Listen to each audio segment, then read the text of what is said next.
নমস্কার বন্ধুরা, আরম্ভ হতে চলেছে আংশিক খণ্ডগ্রাস সূর্যগ্রহণ। দিনের বেলাতেই গোটা পৃথিবী জুড়ে নেমে আসবে ভয়াবহ অন্ধকার, যার ফলে আগেভাগেই জনসাধারণের মধ্যে পড়ে গিয়েছে শোরগোল। আংশিক খণ্ডগ্রাস সূর্যগ্রহণে বিশাল প্রভাব পড়বে বিশ্ববাসীর জীবনে। বিগত প্রায় 150 বছরের মধ্যে সবথেকে বড় ও বিরল মহাজাগতিক সূর্যগ্রহণ শুরু হচ্ছে। এই গ্রহণটির বিশেষত্ব রয়েছে অনেক বেশি, কারণ এই সূর্যগ্রহণটির স্থায়িত্বকাল 3 ঘন্টা 53 মিনিট, অর্থাৎ 4 ঘন্টার কাছাকাছি সময় ধরে চলতে থাকবে। মাঝে মধ্যেই বিশ্ববাসী নানা রকম মহাজাগতিক ঘটনার সাক্ষী থাকে, যার মধ্যে এই গ্রহণটি অনেক বেশি প্রভাবশালী।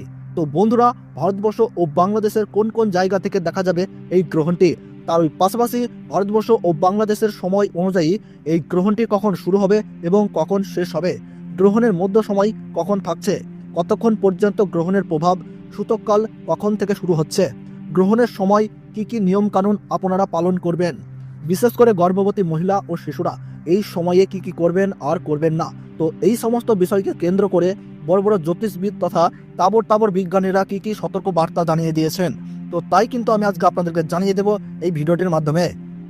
তাই বিস্তারিতভাবে জানতে হলে অবশ্যই ভিডিওটিকে শেষ পর্যন্ত মনোযোগ সহকারে দেখবেন এবং আপনার জেলার গ্রহণ সম্পর্কিত যে কোনো গুরুত্বপূর্ণ খবরের আপডেট সবার প্রথমেই পেতে হলে অবশ্যই নিজের জেলার নামটি কমেন্ট বক্সে জানিয়ে রাখবেন।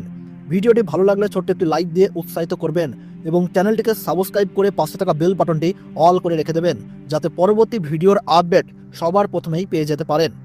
এই আংশিক খণ্ডগ্রাস গ্রহণটিকে নিয়ে ইতিমধ্যেই মানুষের মধ্যে নানান কৌতূহলের শেষ নেই।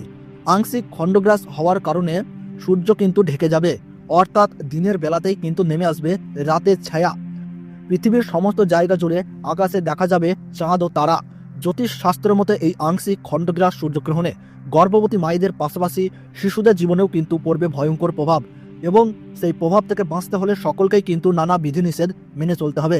তার ওই পাশাপাশি আপনারা কিন্তু এই সময় কোনোভাবেই আতঙ্কিত হবেন না। ফাঁকা স্থান বা শ্মশান বা দূষিত জায়গা থেকে দূরে থাকবেন। গ্রহণের সময় ছুরি, কাঁচি বা ধারালো কিছু জিনিস দিয়ে কোনো কিছু কাটাকাটি করবেন না। এই সময় কারোর সাথে মনোমালিন্য, ঝগড়া বা বিবাদে জড়াবেন না। নখ বা চুল কাটা থেকে বিরত থাকুন। গ্রহণ শুরু থেকে শেষ হওয়ার সময় পর্যন্ত কোনো কিছু খাবেন না। তার ওই পাশাপাশি অপরের নিন্দা করবেন না, তাতে কিন্তু আপনার জীবনে খারাপ প্রভাব পড়তে পারে। এবং গ্রহণ শেষ হলে অবশ্যই স্নান করবেন এবং নিজ নিজ ইষ্ট দেবতার পাঠ করবেন। সেই সঙ্গে গরিব মানুষদের দান ও সেবা দেওয়ার চেষ্টা করুন। পারলে পশু পাখিদেরকেও খাবার দিয়ে তাদের সেবা করুন, তাতে এই গ্রহণের অশুভ প্রভাব থেকে রক্ষা পেয়ে সফলতা পাবেন।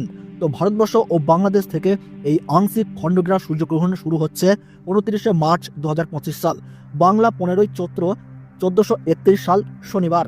ভারতবর্ষের সঠিক সময়সূচি অনুসারে এই আংশিক খণ্ডগ্রাস সূর্যগ্রহণ শুরু হচ্ছে দুপুর 2:21 এবং গ্রহণ সমাপ্ত হচ্ছে সন্ধ্যা 6:14 এবং গ্রহণের মধ্য সময় থাকছে বিকেল 4:17 এবং বাংলাদেশের সঠিক সময়সূচি অনুসারে এই আংশিক খণ্ডগ্রাস সূর্যগ্রহণ শুরু হচ্ছে দুপুর 2:51 এবং গ্রহণ পুরোপুরিভাবে সমাপ্ত হচ্ছে সন্ধ্যা 6:44 এবং গ্রহণের মধ্য সময় থাকছে বিকেল 4:47। গ্রহণের গাসমান রয়েছে 0.937। এই গ্রহণ ভারতবর্ষের কলকাতা, উত্তরবঙ্গ ও দক্ষিণবঙ্গ সহ সমস্ত জায়গা ও বাংলাদেশের ঢাকা, ময়মনসিংহ, রংপুর, ব্রাহ্মণবাড়িয়া, কুমিল্লা, খুলনা, বরিশাল, রাজশাহী, শিলাহাট সহ সমস্ত জায়গা থেকেই দেখা যাবে এবং আমেরিকা, আফ্রিকা, ইউরোপ ও রাশিয়ার উত্তরাঞ্চল থেকে দৃশ্যমান হবে। তো বন্ধুরা, ভিডিওটি ভালো লাগলে এবং গ্রহণ সম্পর্কে প্রতি মুহূর্তের গুরুত্বপূর্ণ সঠিক আপডেট পেতে হলে অবশ্যই ভিডিওটিকে একটি লাইক করবেন এবং চ্যানেলটি সাবস্ক্রাইব করে পাশে থাকা বেল বাটনটি অল করে রেখে দেবেন। তাহলে সকলে সুস্থ থাকুন, ভালো থাকুন, ধন্যবাদ।